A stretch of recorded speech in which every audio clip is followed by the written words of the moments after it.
individual cutting the verge and coming back to us. And I think another challenge, one of the many challenges that we have, is that going back many years in the day, we used to undertake 4 verge mowing cuts. So there were 4 occasions cuts to all our verges. That over the years has been decreased down to 1 through various mandates.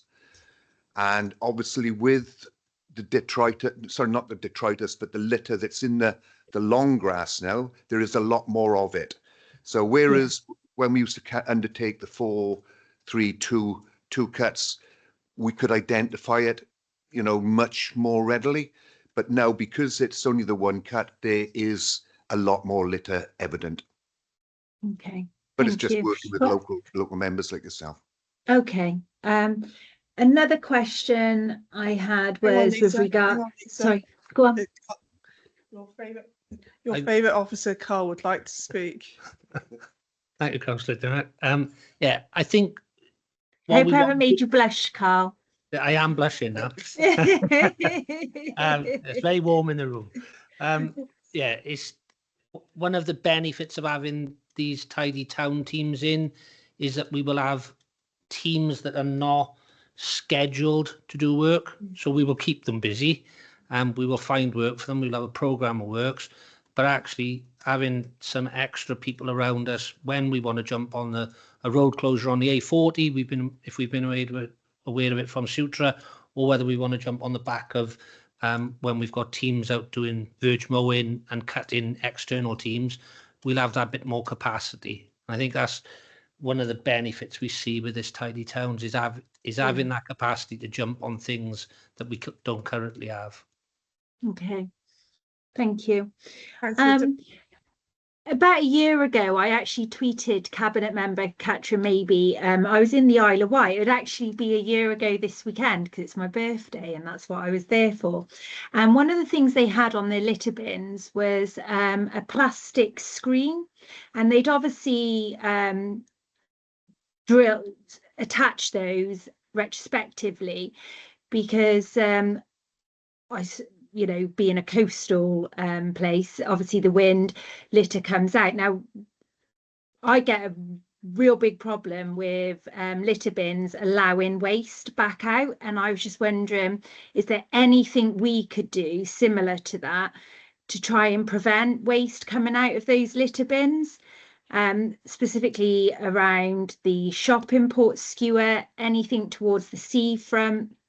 I find that litter bins, unfortunately, rubbish will blow out of it, and we go and litter pick, clear it, and I don't believe for a second that the litter the following day is just because of what people have dropped there. I think we're quite proud of our area around here, and if there's anything the council could do to support putting those plastic screens to try and stop that rubbish coming out.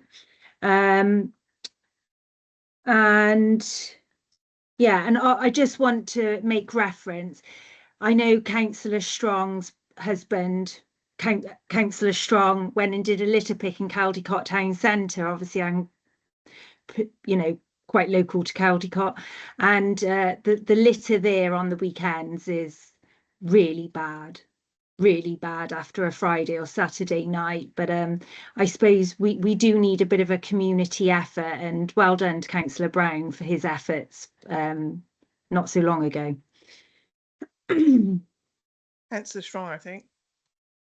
Councillor Strong, sorry. It's been a long week. He did get a bit of jip off social media for that, particularly as he was wearing a Bristol Rovers top, and they said they should put that in the bin. But anyway, lots of people saw it, and there were lots of positive comments. So thanks, Lisa. I'll let him know. My pleasure, but you should have had a Newport County top on. Okay, I'm glad to see we're all smiling today. Such a change from 2 weeks ago. Right, okay, Councillor Greg. Oh, hang on. Yeah.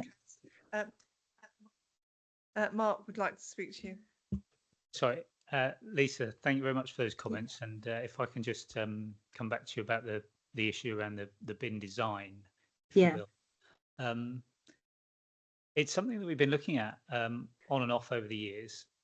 The if you think, historically bins were always open topped, Mm.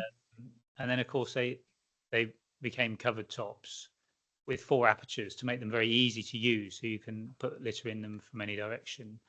When the council moved or agreed the motion for the Rivers and Ocean, I can't remember the exact title, but we looked at all of the bins that were near watercourses, and actually one of the things we were concerned about, it wasn't just wind removing litter from litter bins, but vermin as well, so seagulls and squirrels.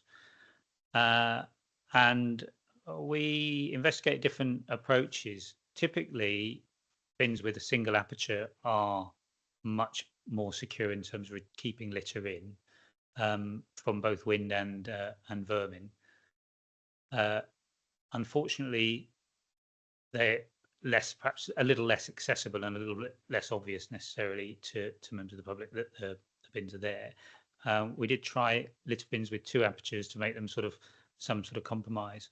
One of the things we found with litter bins through talking to other people and talking to people who actually observing people using litter bins with what they typically call seagull flaps. So people have tried all sorts of things, whether they're a sprung-loaded flap, a gravity flap, or even a line of chains. If you think about the old-fashioned fly curtains you used to get on bins, and increasingly, and I'm sure a lot of it has been driven by advertising about antibacterial wipes and cleaners and all the rest of it, is we seem to be terrified of bacteria. We're as a society, we're terrified of dirt. So touching things, particularly things that are outside that might be dirty, really puts people off using litter bins. We often find that people will use a litter bin next to a dog bin because they don't want to open the hatch that the dog bin has, which is obviously there to reduce smells. So we are a little reticent to put on closures onto litter bins because of reducing people's use of them. You can get pedal bins, of course, for the outside, which you can operate to open the aperture with a pedal. But obviously, all the time we're looking at that, it's a potential maintenance issue and a cost issue in terms of purchase. So it's about trying to find the right balance and also trying to encourage people to do the right thing through messaging and whatnot. So I'm more than happy to look at bins where we have perhaps issues with vermin, or if they're particularly close to water courses where litter can get blown into the environment, which is lost to us. It's inaccessible. With the Tidy Towns funding, part of that money will be going on some new bins. We've got a lot of bins that need replacing because of damage, vandalism, just purely age. So happy to look at bins where we think that there might be some opportunities to where there are specific problems, say particularly with seagulls, and or they're in particularly windy kind of wind tunnel spots, which might do that. So drop me a line and we can have a conversation about it. Of course. Thank you ever so much. Yeah, that's great. I think I'm the same. You don't want to actually touch a bin because when you think of what goes in a bin, but yeah. Okay, thank you. Thank you, Chair. Thank you. Councillor Grocott, now's your time. Thank you, Chair. It would be great if coming from this meeting could be some form of official thanks to the volunteers in our county who spend many hours picking litter. And I'm staggered that in Abergavenny so many people volunteer. And it's a socially acceptable way of volunteering to do something for your community, I think. But I'm not sure what it is. But in Abergavenny at the moment, I think it really has caught the mood. And a wide cross-section of people are involved. And the 2 people I know best who are regular litter pickers, one has got a doctorate in chemistry. The other was a retired now, but was a head of politics at one of the campuses of Coleg Gwent. So it really has caught the public attention, I think. And I've got a permanent bin set in the pavement directly opposite my house. And that is part of a weekly regular route that a volunteer covers. And most weeks there will be 2 full sacks that he then ties and leaves, and then the town team come along the next day and take it all away. So they're actually picking up a lot of litter. And it would be great if, coming from this meeting or something similar, there is a public recognition that the council really does appreciate the work that they do. And it was great that in last week's Abergavenny Chronicle, there was a big article about Keep Abergavenny Tidy, the CAT group. It's fully organised organisation. The chair is a guy called Mike Hodges. Now, I don't say that just so you think I know all about the litter pickers in Abergavenny. I say it because for many years Mike was a member of my pub quiz team.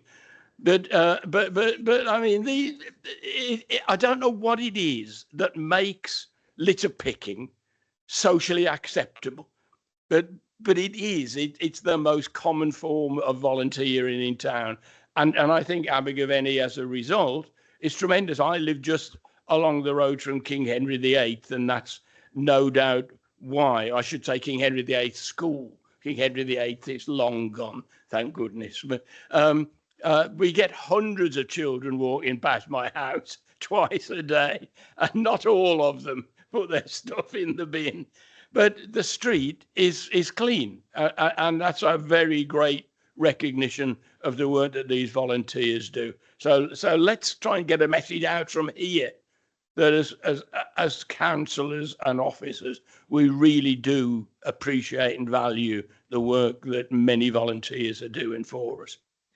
Thanks, Groker. I think you've just stolen my thunder because I was going to suggest something, but I think that's an amazingly good idea. And I think it would be wonderful if this committee could have a set a day, I'm looking to my left and my right, in the future, where we invite, because you're right, and I don't know how we could fund it, but I'm sure we'll find a way, even if we all make our own sandwiches and bring them in for them. I'm happy to do so. I think it's a brilliant idea. So yeah, I really do. Right, I'm afraid, in case you hadn't realised, my oh yes, Sue was like. Yeah, sorry, I know Keep Abergavenny Tidy really well. I go along to their meetings every month and support the work they do. They've extended now to 3 litter picks a month, one on a Tuesday, one on a Thursday, one on a Saturday. They've just recently, as Carl mentioned, they've won the Keep Wales Tidy Wales Awards. They were nominated for the Cleaner Communities Award, which they won, and then they went on to win the overall National Achievement Award for that particular year because of the work that they've done and the groups that they work with. They're basically on call to the Britain in Bloom group in Abergavenny, and they go out litter picking, the route that the judges take. They're absolutely extraordinary, incredible, and yeah, as you say, they just go from strength to strength. And the records they keep of all the bags of litter they collect are just amazing, and then they separate out their recycling as well. They are really amazing. But that's replicated in most of our towns. There's a similar group in Monmouth. There's a chap in Monmouth who is also nominated for an award as an individual litter picker, who Emma knows really well, David Wigmore. And there's also a group in Chepstow. We don't have a group in Caldicot, which we would really like to get going with. You mentioned Caldicot looks very litter strewn on the weekends, and we would love to get a group going in Caldicot of volunteers. There's lots of individuals, but they don't function together as a group, and I think that makes a difference because then we can then work with them and improve our service really for those towns if we know where the litter problems are and support a group of volunteers. So if you can help in any way, that would be great. Okay. Yeah. No. Thank you. I'm quite sure there'll be councillors to help you on that one. I'm afraid I have some questions. You wouldn't be surprised to hear that, I'm sure. I just had a thought when we were talking, Carl was speaking about the cost in particular when Sutra do they cut off a lane or whatever, and then we said it's not one, not two, but it's actually 4 lanes that have to be cleared. Could we, because trust me, I get stuck in this traffic, unfortunately, doing my day job. Could we not have signs that say, we are holding you up because we're picking up your litter? I know it sounds a bit blunt, but could we find a nicer way of putting it? But could we not actually say, we're holding you up because we're picking up your litter? And so many people have dash cams. Can we not have reports? And I know people do, but can we not make it report on your dash cam so when you see littering? And actually have signs up when they're driving nice and slowly for you, Emma, through all these areas, that they're actually being held up because of. The other thought I just had, and I'm afraid I leant out my office window the other day, as I witnessed a young man who's probably first or second year at school, senior school, I never know what year that is anymore, throwing some rubbish down. I excuse me, pick it up, please. And I actually made him go and pick it up. Can we not have detentions at school? Can we not put that out into our schools, that they go out and litter pick, as you know, don't do it? Likewise, when they go to McDonald's, that, you know, please don't dump your litter on your way home. Oh, another question, which was a question for you, is can we, as councillors, book this new sweeper, please? As in, can we have it in our wards at certain, can we actually book day X, Y? And also, can the sweepers sweep pavements, please? And particularly the wire brush sweeper, you know, the big wire brush that goes around, is it capable and is it strong enough? Because I know we were talking about that, myself and a few, about sweeping the weeds. Is it strong enough to do all of that? And can we, because when we talk about keeping, this goes back to the subject we were talking earlier on, keeping our towns beautiful, the weeds are an issue, and we don't seem to be able to solve that problem, and because obviously we don't want to spray chemical, but at the same time we have a problem. And as I already mentioned, education on litter. So there you go. They are my questions, please. So with regard to sweepers, we have, as Carl mentioned in the report earlier, we have 3 mini sweepers which are capable of sweeping pavements. They're ideal for that. They're narrow. They've all now been fitted with what we call weed busting brushes. So they've got those. They're not cheap. However, they are effective.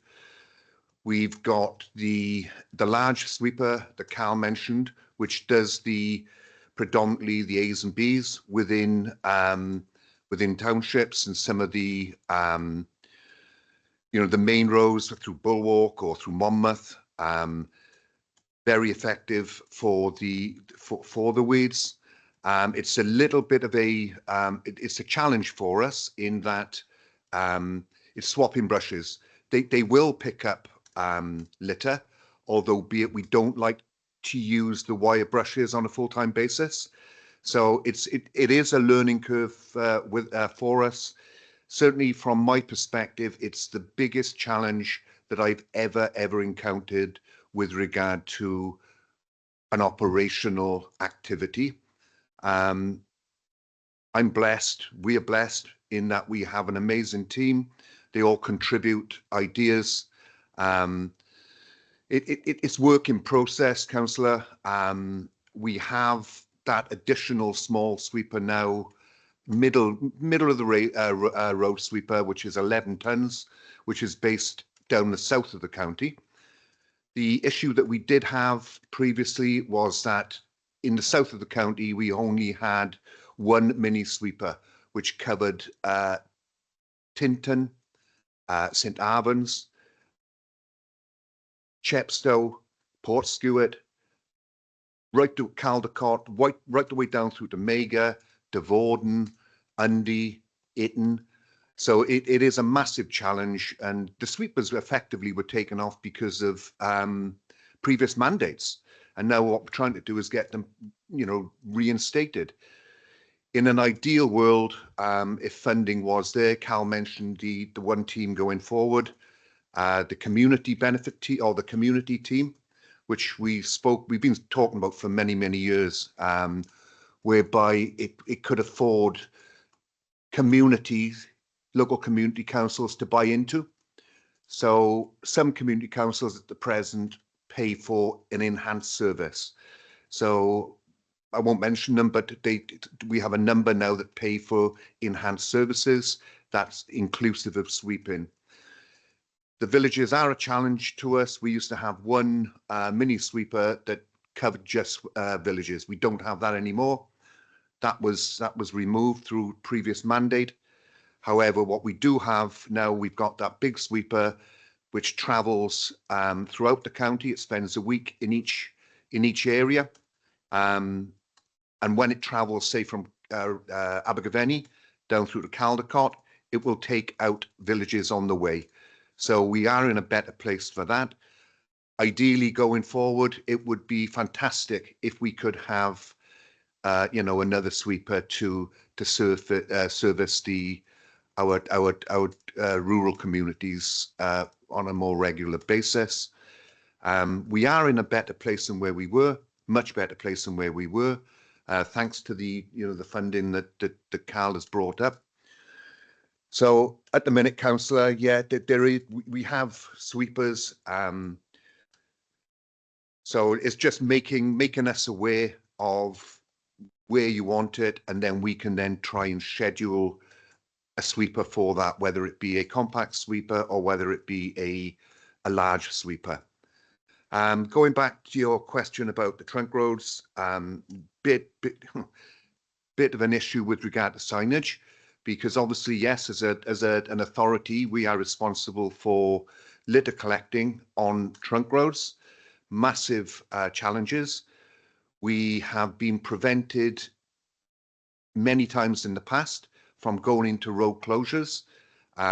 For example, if Sutra have got tree contractors on site, they won't let us in.